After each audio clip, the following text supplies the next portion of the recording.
Jawa Tengah yang selama ini dikenal dengan sebutan kandang banteng karena kuatnya penguasaan PDI Perjuangan kini bisa saja goyah karena dinamika politik yang terjadi di tingkat nasional boleh jadi akan menggoyahkan posisi PDIP sebagai partai penguasa di Jawa Tengah.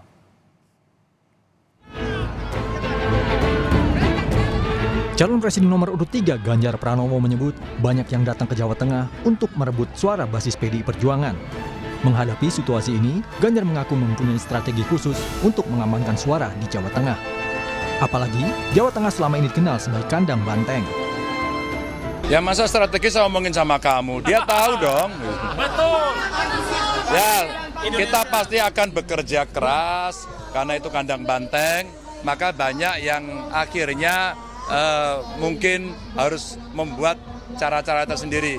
Makanya yang lain kok banyak sering datang ke Jawa Tengah kan. Sekretaris Tim Kampanye Nasional Prabowo Gibran Nusron Wahid meminta wilayah Kabupaten Boyolali dan Wonogiri lebih diperkuat. Hal ini demi bisa meraih suara lebih optimal bagi pasangan Capres dan Cawapres nomor 2 Prabowo Gibran. Ia berharap pendukung Prabowo Gibran bisa mengepung Boyolali dan memperkuat perolehan suara di dua wilayah itu dalam waktu 2 pekan sebelum masa tenang pemilu. Salah satu jumlah yang paling banyak itu ada di kawasan tadi, itu di Boyolali sama di Wonogiri. Kalau yang lain insya Allah kita sudah banyak yang menang. Tapi dengan perkembangan sekarang optimisme satu putaran gitu? Insya Allah makin hari trennya makin bagus. Politisi senior PDI Perjuangan Bambang Pacul menegaskan, kader dan simpatisan PDI Perjuangan di Jawa Tengah siap tempur menghadapi Pileg dan Pilpres. Dengan kekuatan penuh, harapan muncul agar Jawa Tengah bisa memberikan kontribusi suara terbanyak di kandang banteng. Untuk Jawa Tengah gimana Bapak? Jawa Tengah, oke. Yang perlu diketahui kami akan bertempur untuk 03, untuk Pileg dan Pilpres full kapasitas. Jos! Targetnya berapa Pak? Kami akan memberi kontribusi suara terbanyak untuk Pak Ganjar Mahfud dari Jawa Tengah dibanding dari provinsi lain. Ya. Suara Jawa Tengah dan daerah istimewa Yogyakarta selama ini menjadi lumbung suara PDI Perjuangan. Manuver Prabowo Gibran di Jawa Tengah dinilai sebagai strategi untuk menggerus suara di wilayah kandang banteng. Paslon nomor 2 ini bukan hanya ingin target menang ya, baik di 1 putaran atau kalau ada di 2 putaran. Kalau bisa, gembosi kandang banteng. Kan itu yang sebenarnya pesan politiknya yang secara tersirat.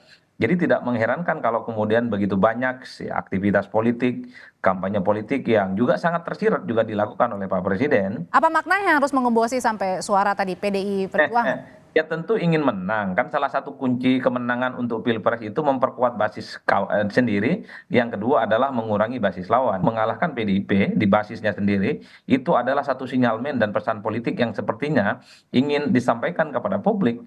Makanya kalau kita melihat aktivitas politik belakangan ini seperti bansos, main bola, termasuk bertemu dengan Sri Sultan Hamengkubuwono, ini kan sebagai salah satu pesan. Sebenarnya di Jawa Tengah ini penguasanya siapa? Tetap bantengkah atau justru persona Pak Jokowi? Hasil pantauan survei Litbang Kompas, periode Desember 2023 menunjukkan posisi PDIP masih cukup mapan di Provinsi Jawa Tengah.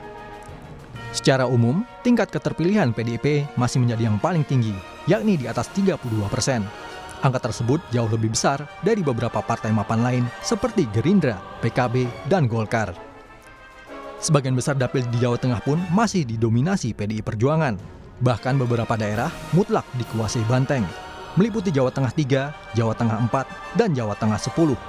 Tingkat keterpilihan PDIP di ketiga wilayah tersebut terlampau tinggi dibanding partai politik lainnya. Walaupun posisi PDI Perjuangan di Jawa Tengah berpeluang tak tergantikan, bukan berarti partai ini akan lebih mudah memenangi pertarungan. Sejumlah partai politik lain tak bisa dianggap sebagai lawan yang mudah dihadapi. Terlebih lagi, masih ada sekitar 1/5 dari pemilih di Jawa Tengah yang belum menentukan pilihan atau undecided voters. Tim Liputan, Kompas TV.